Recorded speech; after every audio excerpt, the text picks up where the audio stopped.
60 বছর বয়সে কোটি টাকা দিয়ে কি হবে?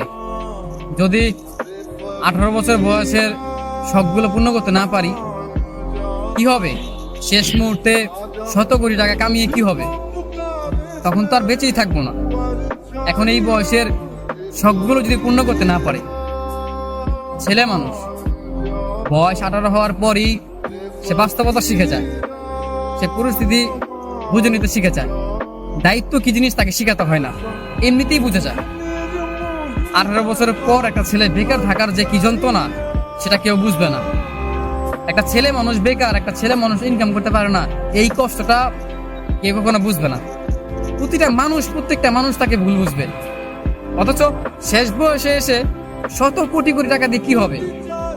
আমার এই 18 বছর বয়সের যেই স্বপ্নগুলো, যেই শখ আহ্লাদগুলো, আমি তো সেইগুলোই পূর্ণ করতে পারলাম না। জীবন তো 18 বছরে এসেই থেমে গেছে।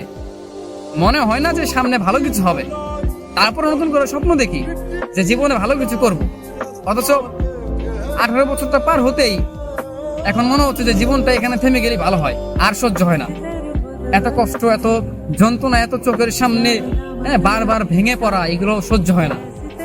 একটা ছেলে জানে, বিশ্বাস করেন ভাই, একটা ছেলে জানে যে কষ্টগুলো মানে দেখে।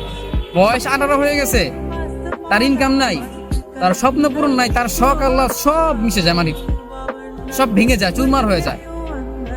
এখানে তার কত কিছু হয়।